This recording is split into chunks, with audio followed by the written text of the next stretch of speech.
Okay, good morning or good afternoon, and welcome to our YouGov Dynamic Segmentation webinar. My name is Charlie, and I'm the head of our US Data Products Client Service team. Thanks everyone for joining so promptly today. This is the second installment in our 2018 YouGov Plan and Track webinar series. Earlier in the year, we discussed our marketing campaign effectiveness. If you hadn't been able to join that, the recording is available as well as the slides, so please follow up with us if you'd like to get a copy of the previous webinar. We will also be recording today's session if you'd like a copy of that after as well. So I'm just going to give it a few seconds as we wait for people to dial in. Thanks again for joining so promptly. Just as we're waiting to get officially started, to run through a quick bit of housekeeping. You'll have noticed by now that everyone is set to mute. That's just to minimize any background noise. But we would welcome questions throughout. So what we've done is we've actually activated the question panel on the far right-hand side of the screen. You'll see the ability to type your questions in there. And what I'll do is I'll pause periodically and just see if there's any questions where you'd like me to clarify or go into any more detail. As a reminder, this is a client-wide webinar, so I'd suggest avoiding any questions that might be somewhat of a sensitive nature. If you do have any more in-depth questions, we'd love you to follow up with us offline and we can go through that in more detail. As I mentioned, we will be sending out the slides. We are recording this session and we'll send those over early next week. We would love it if people do follow up. If you want to learn more about dynamic segmentation, then please reach out to your client service representation so that we can discuss this content in greater detail. All right, so I think that's about enough time for folks to join, so we're going to get started. So just to begin by highlighting the agenda for today's session, we're going to begin just by recapping on our Plan and Track framework. So I hope everyone on the line should be familiar with our YouGov Plan and Track solution, but we're just going to recap on exactly where dynamic segmentation fits into that, talk a little bit more about our YouGov service. We're then going to focus on our approach to dynamic segmentation and highlight what makes our YouGov solution unique and particularly powerful as it comes to identifying, profiling and understanding the audiences and tracking them continuously in a way that is both dynamic and up to date. We're going to focus, as we did last time, on a real life case study. So we've picked an example of a client where we're going to fully anonymize things but highlight how someone was able to link their custom segmentation into our YouGov database. We'll then identify those segmentation key insights, how they were able to track them continuously and build those learnings to drive success with those audiences that they're most focused on. So that's the plan for today's session. As I said, I'm going to pause periodically to see if you have any questions, but let's get started. So this just summarizes our Plan and Track framework at YouGov. I hope everyone's seen this slide once or twice before. We move from left to right, ultimately beginning with that identification stage, so finding out who those right audiences are that you want to reach and describing them in great depth, learning what opportunities exist for your brand as well as your targets, and then thinking how best to target them. So actually learning where best to reach them as far as their media profile, so we can build that media plan that's most effective as a means to actually go out and target those audiences. And that first phase is what we're going to be looking at today, the YouGov dynamic segmentation approach. So taking your segmentation and building that into the YouGov panel. The execute phase in between, before we move on to measuring and evaluating, where you're able to actually go out and activate against your media plan. I'm going to come back for a little bit later as far as our audience data capabilities, but this is the idea of then taking what you've learned and putting it into action. You're then going to measure and evaluate against those segments over time, monitoring and targeting the key measures of its success and measuring that ROI. So this is really what we focused on during that first webinar of 2018 when we talked about our marketing campaign effectiveness. Again, that recording is available if anybody wasn't able to join that first session. So I'm going to start by talking about segmentations, right? And we call this dynamic segmentations. Our approach is that we think you should be understanding and updating those audiences continuously so that you're always looking at the most up-to-date version of who those people are and the opportunities that exist with each of those segments.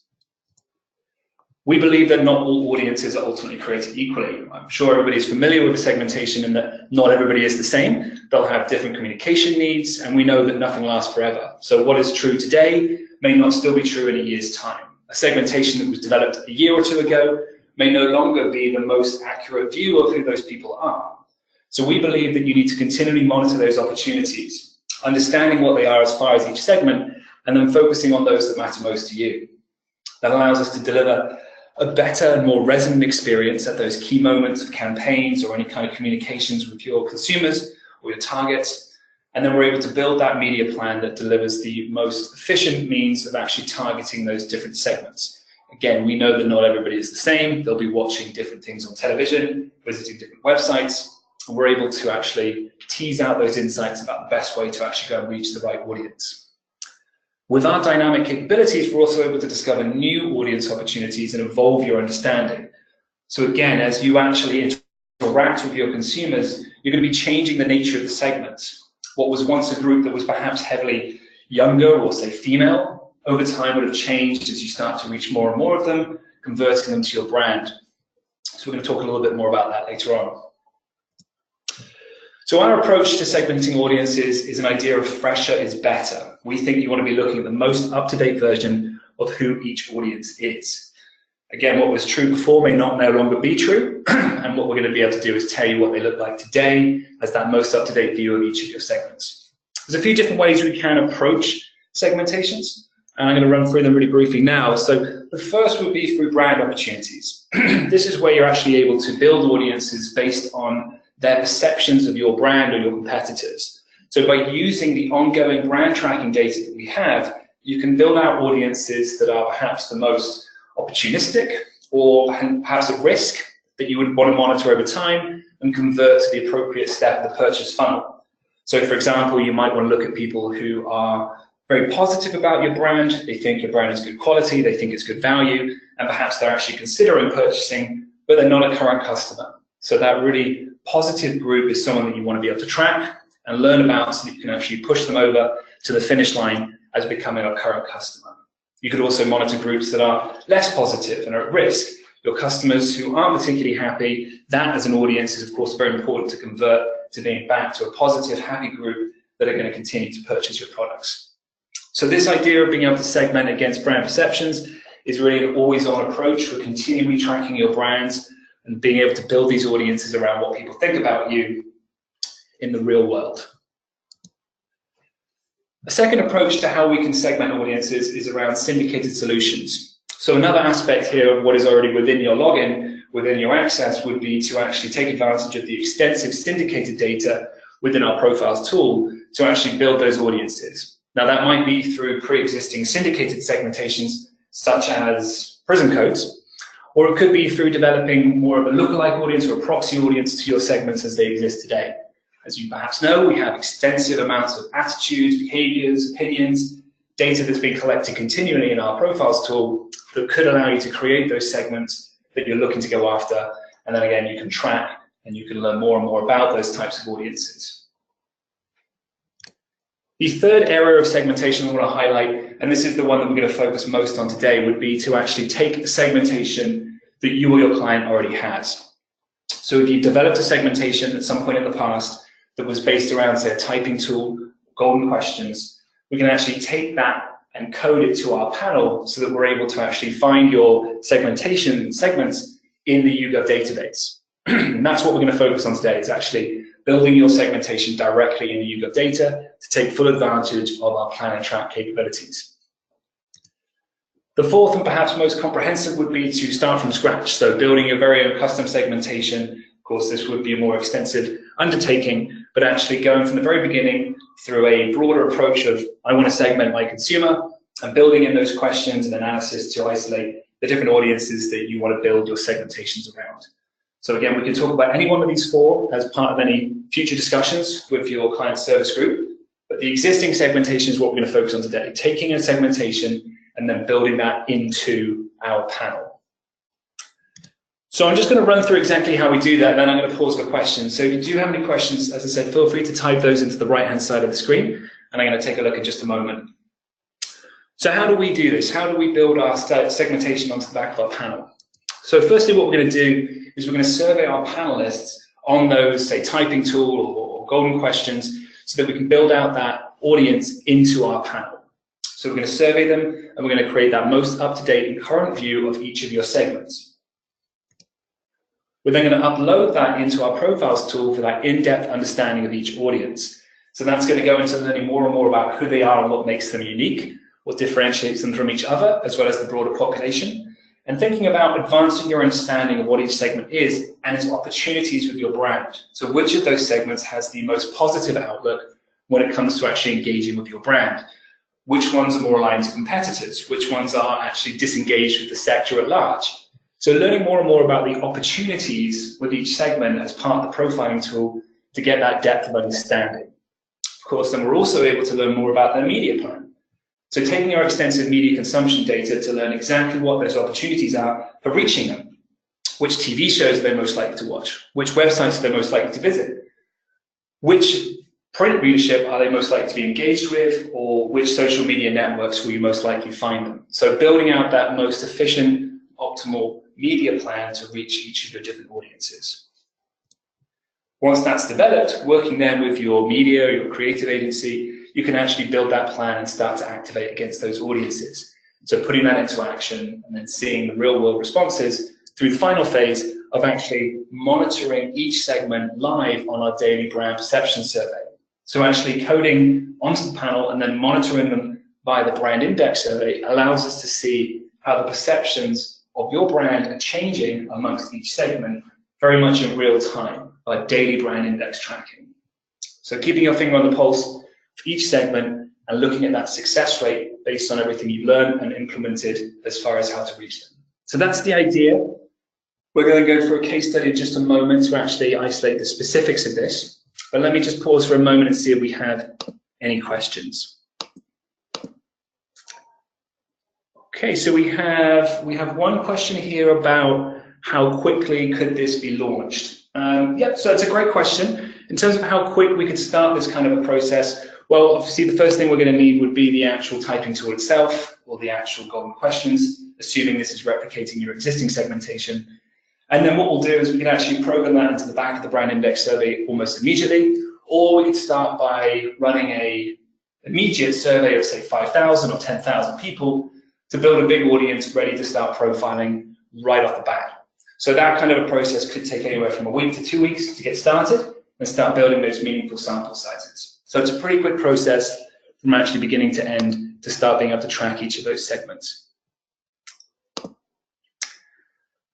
All right, so let's move on to the actual case study and start going into more detail on how this actually works in real life. So this case study is going to talk about how you can unlock the power of your segmentation. So this particular client, as I said, heavily anonymized. We're talking about a major travel brand here, a major global brand, and they wanted to run their custom segmentation onto the back of our daily brand index survey, which allowed us to build this very large and importantly very fresh sample continually being coded through their typing tool. So we can actually find out every single day which of their particular segments were reacting in different ways to their brand and what was happening.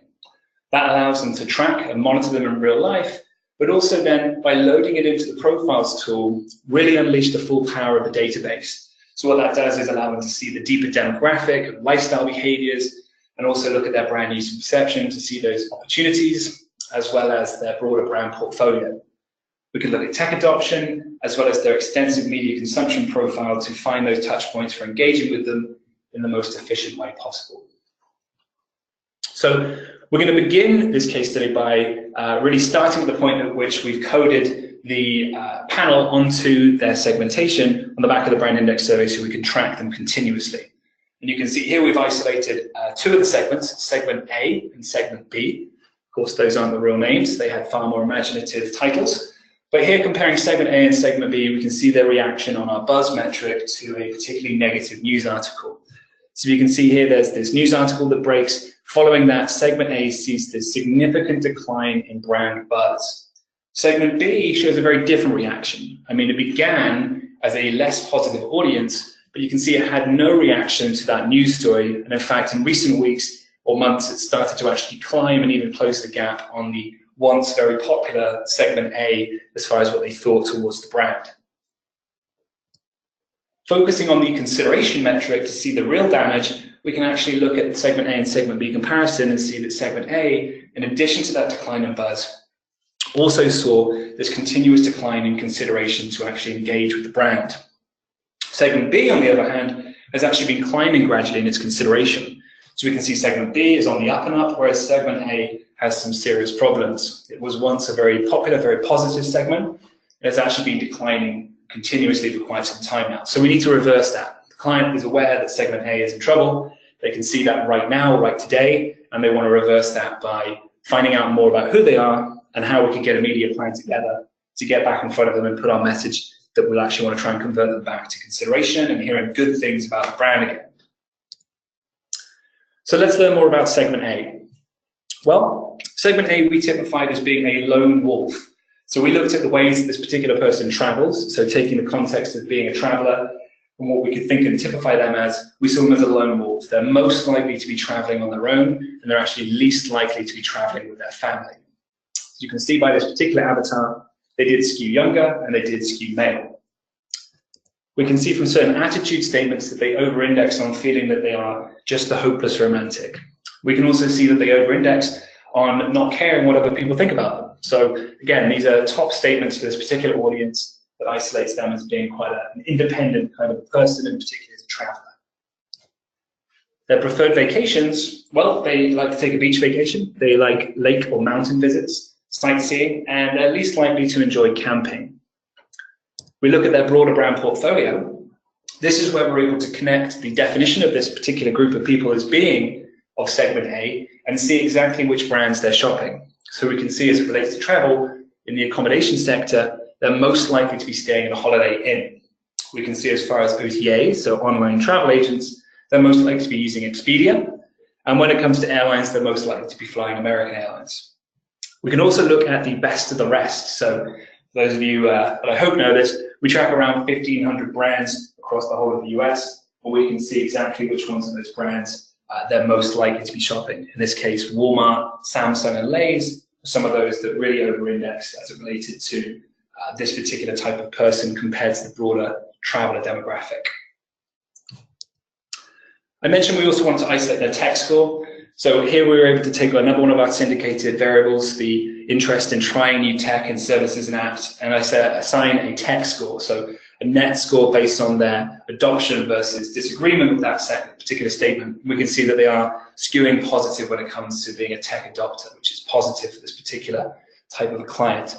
We can also see that they're over-indexing on buying and browsing goods online, which is also good news because, again, we want this person to be shopping our brand online.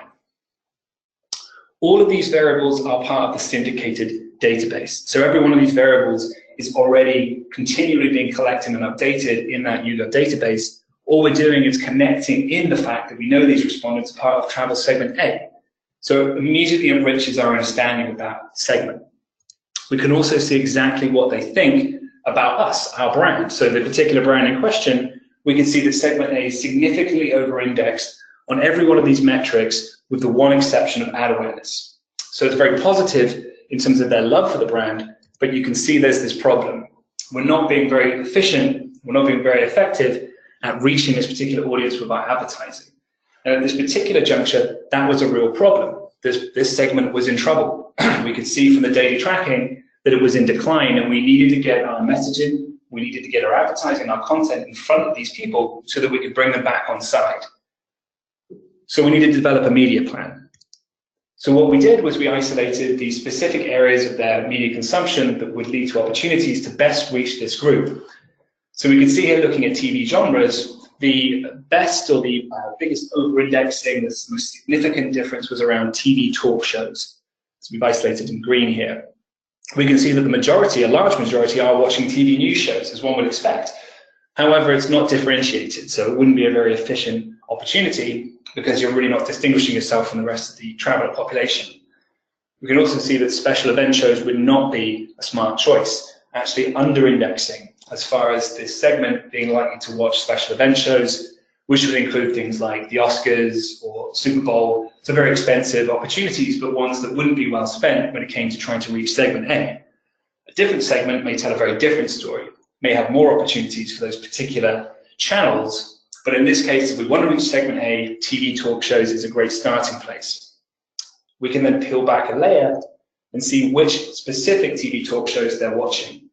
So through our daily tracking of what folks are watching on TV that night before, we can find out that actually it's Jimmy Kimmel that would be the best TV talk shows for us to find that audience that we're looking to reach. We could look at all the other different genres, we could go through all the different TV shows and find those opportunities, and this is just one example, one part of the media plan where we'd recommend particular aspects. We could also take a look at their passive digital tracking, so being able to understand exactly which websites these folks are visiting based on the software that they've downloaded that tells us exactly which websites they are actually visiting right now. So we can see that actually deviantart.com would be a very promising area to reach them with any digital content, very much over-indexing when it comes to visiting that particular website. Same with fan fiction, Comedy Central, MTV.com, and also travel guides, free.com. So a great website there as far as reaching them in the mindset of being looking for travel, maybe about to embark upon some travel. So we know that would again be a great one for us to reach this particular audience. ESPN.com would not be a smart choice. Although it's a quite popular website, it isn't with this segment. So again, trying to understand the most efficient, the most effective way to actually reach these audiences, delivering that bang for your buck to find the right way to get hold of them. So I'm going to pause in a moment again to see if there are any more questions. So please do type away if there's anything you'd like me to clarify with this particular case study. I'm going to finish in a moment by just recapping and talking about next steps and the broader capabilities we're monitoring these segmentations. But I'd love to hear from you if you have any questions about how we go about building your segmentation and actually finding out new insights, deeper understanding, and being able to track them continuously to measure the success of your campaigns that were informed through our media data. So let me just take a look here at the questions panel, see if we have any other questions. Yeah, so we've got one question here that is about what do we need from us to do this? So what do you need in order to be able to run one of these segmentations?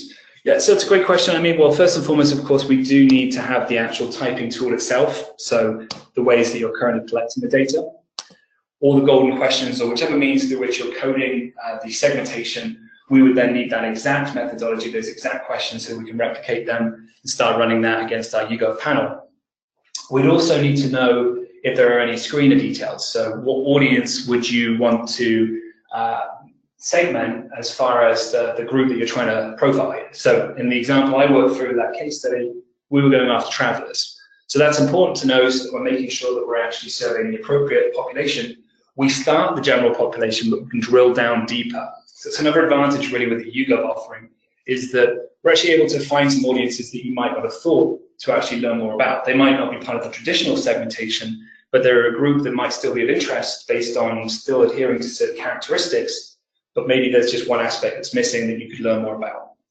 So that's some of the key aspects. It would also be very helpful to have any incidence rates. So learning more about exactly what the population is as an audience. So the group that you want to segment, how much does that make up of a percent of the population? Likewise, it would be useful to know any of the incidence rates for the individual segments themselves, because when we start thinking about how do we best and most reliably track each of those segments, one of the segments, say, makes up only 1% of the population, it's going to be harder for us to actually build meaningful sample sizes for that particular segment. Of course, we can still track them. It just takes a little bit longer to build to that sample size where we can actually meaningfully monitor them on an ongoing basis. So to recap, what we would need in order to run one of these segmentations would be the typing tool or the golden questions, and then anything around incidence rates and the population that you would want to segment. Okay, so just going to see if we have any other questions here.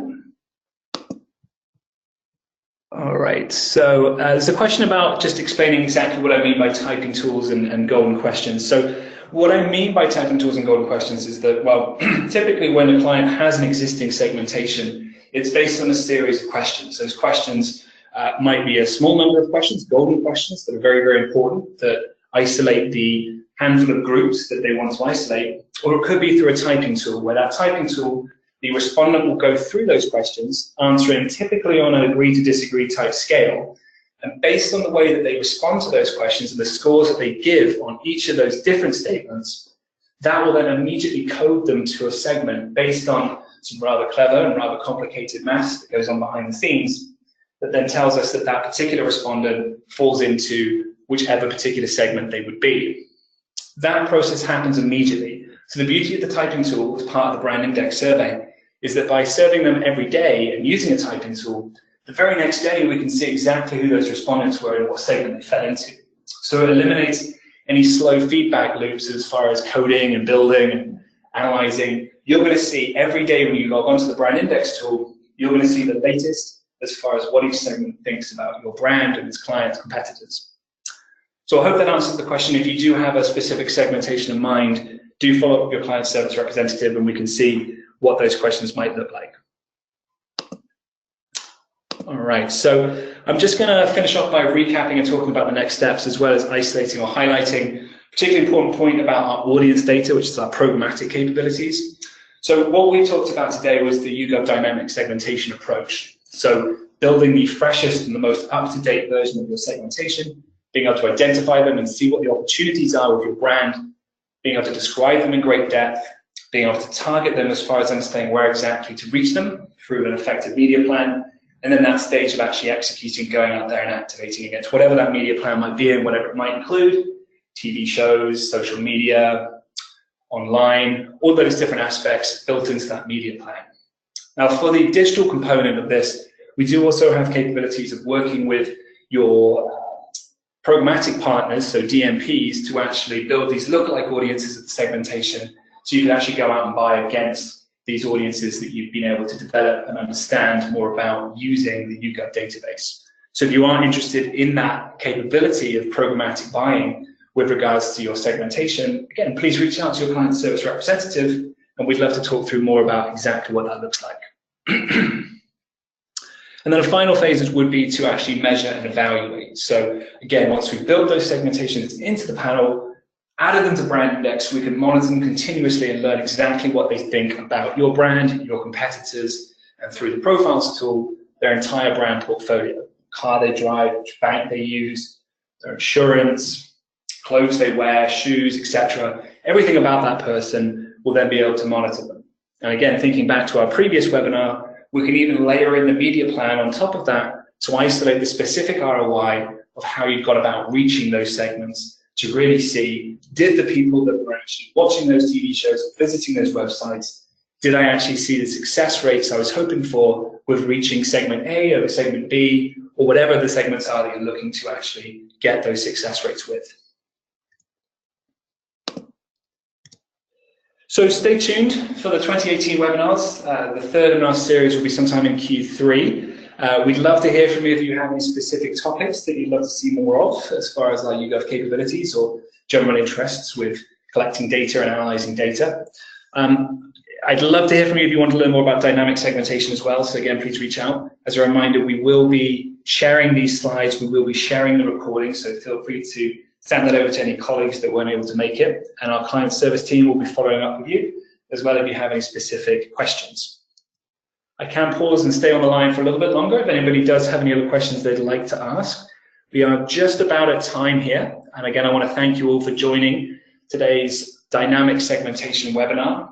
We're excited to have you on these different webinars that we're running throughout 2018. And we look forward to taking you through our next one sometime in a few months' time.